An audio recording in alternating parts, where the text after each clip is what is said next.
ഇന്ന് ഞാൻ ഉണ്ടാക്കുവാൻ പോകുന്നത് ഒരു ചെറിയ പലഹാരമാണ്. എല്ലാവരുടെയും പ്രിയങ്കരിയായ കടുകടയ്ക്ക. കടുകടയ്ക്ക അല്ലല്ലോ ഇത്. വീഡിയോ കാണിക്കുന്ന എന്താ ഓറഞ്ച് കളർ? കടുകടയ്ക്ക പോലൊരു കളർ തന്നെയാണ്. അവധിക്കാലമല്ലേ, കുട്ടികൾക്ക് ഇഷ്ടപ്പെട്ട രീതിയിൽ ഉണ്ടാക്കി കൊടുക്കാം. അപ്പം ഞാനും ഒരു കുട്ടി തന്നെയാണ്. എന്തിനാണ് ഞാൻ ഇങ്ങനെ പറയുന്നത്?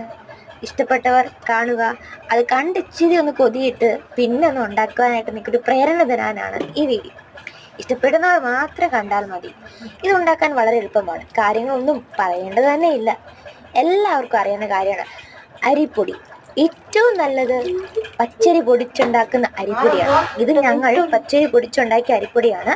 വളരെ രുചികരമാണ് ഇതിൻ്റെ മണം തന്നെ. ഇതുകൊണ്ട് അവലോസുണ്ട അങ്ങനെ പല രീതിയിലുണ്ടാക്കും.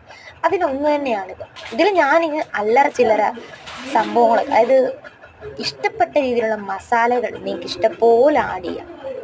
സാധാരണമായി ചേർക്കാവുന്ന ഉപ്പും മുളകും മഞ്ഞൾപ്പൊടിയും എല്ലാം ചേർത്തിട്ടുണ്ട്. ഇതിൽ സ്പെഷ്യലാണ് ജീരകം. ഇഷ്ടപ്പെട്ടവരൊക്കെ ചേർക്കുക, വലിച്ചങ്ങ് ചേർത്തോളൂ, ഓവറാകേണ്ടെന്ന് മാത്രം.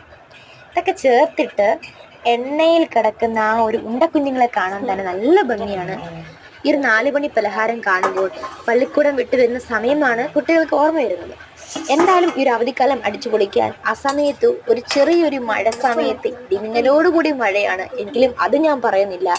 മഴ സമയം ഇടിമിന്നൽ കേൾക്കുമ്പോൾ പേടിയാണ്. എന്നാലും മഴ സമയത്ത് മണ്ണിൻ്റെ മണത്തിൽ ആ ഒരു കട്ടൻ കാപ്പി കുടിച്ചിരിക്കുമ്പോൾ ഈ ഒരു കടുകടയ്ക്ക പോലൊരു പലഹാരം കഴിക്കാൻ നല്ലതാണ്. വല്ലപ്പോഴുമല്ലേ, എണ്ണയുണ്ട്, അത് കാര്യമാക്കേണ്ടെന്നല്ല, അതും ശ്രദ്ധിക്കണം. വല്ലപ്പോഴുമൊക്കെ ഒന്ന് കഴിച്ചുകൊള്ളൂ. കൊച്ചു കുട്ടികളുടെ മനസ്സിൽ ഏറെ ഇഷ്ടപ്പെടുന്ന ഒന്നാണ്. അവർക്ക് ഇഷ്ടമുള്ള ഒന്ന് ഉണ്ടാക്കി കൊടുക്കുക എന്നത്. ഞാനെന്ത് ഈ വലിച്ചു വാരി പറയുന്നേ? ഇഷ്ടമുണ്ടെങ്കിൽ കേൾക്കുന്നവർക്ക് ഒരു വളരെ താല്പര്യമുണ്ടെന്ന് എനിക്ക് മനസ്സിൽ തോന്നുന്നുണ്ട്. അപ്പം നിങ്ങൾക്ക് ഇത് ഇഷ്ടപ്പെട്ടിട്ടുണ്ടെങ്കിൽ ഇനിയും ഇങ്ങനത്തെ വേണമെങ്കിൽ ഒന്ന് കമൻറ്റ് ചെയ്യുക. ഇഷ്ടപ്പെട്ടവരെന്തായാലും ലൈക്ക് ചെയ്യുക.